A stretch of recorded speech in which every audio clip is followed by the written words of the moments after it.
नमस्कार दोस्तों। और आज हम लोग बात करेंगे एप्स्टीन फाइल पर। एप्स्टीन फाइल, जिसमें विश्व के काफ़ी प्रभावशाली लोग का नाम है। एक ऐसी जगह जहां बच्चों के साथ घृणात्मक कार्य किए जाते हैं, उनका बुरी तरीके से शोषण होता है। कई देश के राष्ट्रपति, राष्ट्राध्यक्ष, बड़े बड़े बिजनेसमैन इसमें शामिल हैं। और ये अटकल लगाई जा रही है, ये एक संदेह पैदा किया जा रहा है कि कहीं भारत के प्रधानमंत्री भी तो इसमें शामिल नहीं है। बार बार ये बताने की कोशिश की जा रही है कि अभी और कुछ लोगों के नाम आएंगे, अभी और कुछ लोगों के नाम आएंगे। और फिर दूसरी तरफ से ये खबर आ जाती है कि कहीं भारत के प्रधानमंत्री तो इसमें शामिल नहीं है। और कभी कभी तो एआई जनरेटेड वीडियो भी चल रहा है। सबसे बड़ा सवाल इसकी टाइमिंग को लेके है। जो राष्ट्रपति कल तक हमारे देश के प्रधानमंत्री को अपना सबसे अच्छा बेस्ट फ्रेंड मानते थे, सबसे अच्छा पार्टनर मानते थे, आज वही कह रहे हैं कि मैं भारत के प्रधानमंत्री का करियर बर्बाद कर सकता हूं। अब जरा सोच के देखिए, एक तरफ तो वो डील करते हैं और दूसरी तरफ वो करियर बर्बाद करने की धमकी देते हैं। कुछ समय पहले उन्होंने ही कहा था कि भारत के प्रधानमंत्री is a very tough negotiator. आपको याद होगा, उनके पहले कार्यकाल में हमारे देश के प्रधानमंत्री उनका प्रचार करने भी गए थे। अब की बार ट्रंप सरकार। आप इन सारी बातों को याद कीजिए। किसी भी नतीजे पर पहुंचने से पहले उसको अगर आप समझने की कोशिश करेंगे तो आपको लगेगा कि जो चीज़ें हमें दिखाई जाती हैं, बताई जाती हैं, वो कभी कभी एक बहुत बड़ी गहरी साजिश का हिस्सा होती हैं। और मुझे इसमें यही चीज़ दिख रही है। और मुझे इसमें ज़्यादा साजिश इसलिए दिख रही है क्योंकि 3 बार प्रधानमंत्री के ऊपर अटैक हो चुका है। किसान आंदोलन के समय याद कीजिए, दूसरी बार जब ये एससीओ मीटिंग के लिए गए थे, उस समय वो व्लादिमीर पुतिन की कार में बैठे थे। और कुछ दिन पहले की बात है जब पार्लियामेंट में जहां ये बैठते हैं उसके अगल बगल महिला सांसदों ने इनके चेयर को घेर लिया था। साम दाम दंड भेद, जब इन चारों चीजों को करने के बाद भी किसी इंसान का आप कुछ नहीं बिगाड़ सकते हैं तो फिर उसकी छवि खराब करो।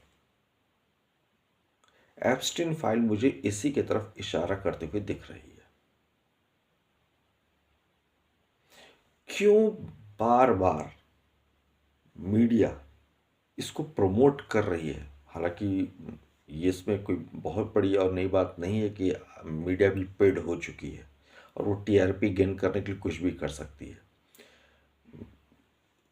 जो इन्फ्लुएंसर हैं, यूट्यूब चैनल पे जो लोग आके फैक्ट्स देते हैं, वो लोग भी पेड हो चुके हैं। तो कहने का मतलब बिकाऊ है। मैं ऐसा नहीं कर रहा कि बिकाऊ नहीं, बिकाऊ है। लेकिन सबसे इंपॉर्टेंट हो जाता है एक इंसान की इमेज को डैमेज करना। क्योंकि अगर आप उसके इमेज को डैमेज करते हैं तो ही आप उस पोजीशन में आ सकते हैं जिसमें आप उनको ओवरटेक कर सकें या उनसे आप आगे निकल सकें। मैं मानता हूं कि कुछ ऐसे मुद्दे हैं जिस पे देश के प्रधानमंत्री को जवाब देना चाहिए या उनकी अकाउंटेबिलिटी बनती है।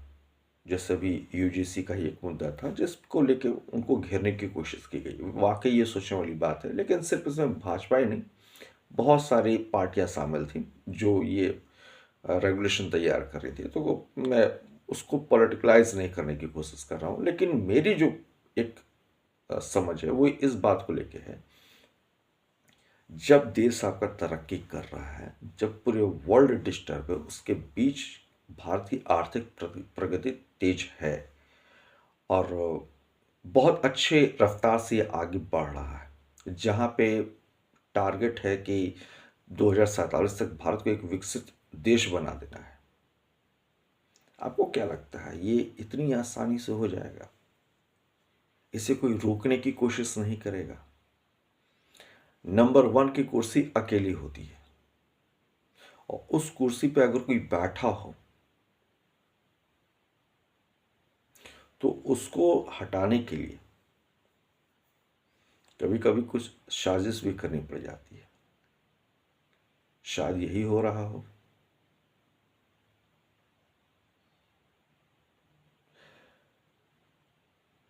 भारत के बारे में जो मुझे लगता है कि जो अभी पॉलिटिकल सिचुएशन है और जो अभी भारत की अर्थव्यवस्था है, दोस्तों सामाजिक मुद्दों को अगर मैं बाहर कर दूं थोड़े समय के लिए, क्योंकि हमारा जो पूरा का पूरा सोशल स्ट्रक्चर है उसमें ना चाहते हुए भी जातियों को घुसा दिया गया है। और मुझे तो लगता है कि भारत रोटी कपड़ा मकान बिजली पानी से तो छुटकारा पा सकता है, इस मुद्दे को तो ख़त्म कर सकता है। जातिवाद का मुद्दा जो है इसे ख़त्म होने में बहुत समय लगेगा। कारण क्या है? ओपनली मैं बात कर रहा हूँ। पॉलिटिकल पार्टियाँ या वो लोग जिनको इससे फ़ायदा मिल रहा है वो इसको ख़त्म होने नहीं देना चाहते। It's a very clear. क्योंकि अगर ये मुद्दा भी ख़त्म हो गया तो कितनी पॉलिटिकल पार्टियों की दुकान ही बंद हो जाएगी, तो वो इसको ख़त्म नहीं होने देना चाहते। तो अगर मैं इस मुद्दे को छोड़ दूं तो जो आपका आर्थिक और अंतर्राष्ट्रीय मुद्दा होता है उस पे अभी की जो सरकार है वो अच्छा वर्क कर रही है, अच्छा काम कर रही है। भारत की जो विदेश नीति आज है वो मुझे लगता है कि पिछले 70 सालों में सबसे बेहतर है। भारत का अभी जो अर्थव्यवस्था है वो मुझे लगता है पिछले 70 सालों में सबसे बेहतर है। भारत का जो इंफ्रास्ट्रक्चर है वो मुझे लगता है पिछले 70 सालों में सबसे बेहतर है। ये काफ़ी हैं आपके देश को विकसित राष्ट्र बनाने के लिए।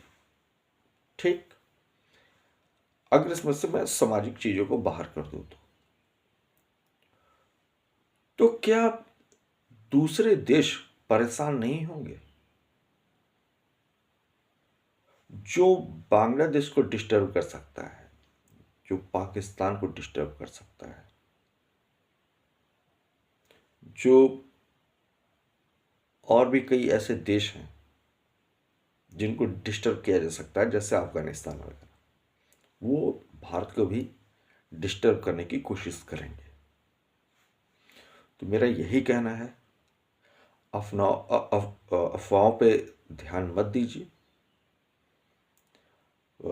र्यूमर्स बहुत ऐसे फैलाए जाते हैं, उस पर ध्यान मत दीजिए। शांति से थोड़ा समझिए और अपने देश के साथ, अपने देश के प्रधानमंत्री के साथ खड़े रहिए, क्योंकि चुनौतियां और आगे बढ़ती ही चली जाएंगी, कम नहीं होगी। क्योंकि इंसान हो या कोई देश हो, जब वो विकास करता है, प्रगति करता है, आगे बढ़ता है, तो उसकी ज़िंदगी में चुनौतियां बढ़ती ही हैं, घटती नहीं हैं। आई होप कि आपको मेरी बात ये कुछ अच्छी लगी होगी, समझ में आई होगी। मैं उम्मीद करता हूँ कि आप मेरे साथ बने रहेंगे अगली वीडियो में भी। तो मिलते हैं अगली वीडियो में।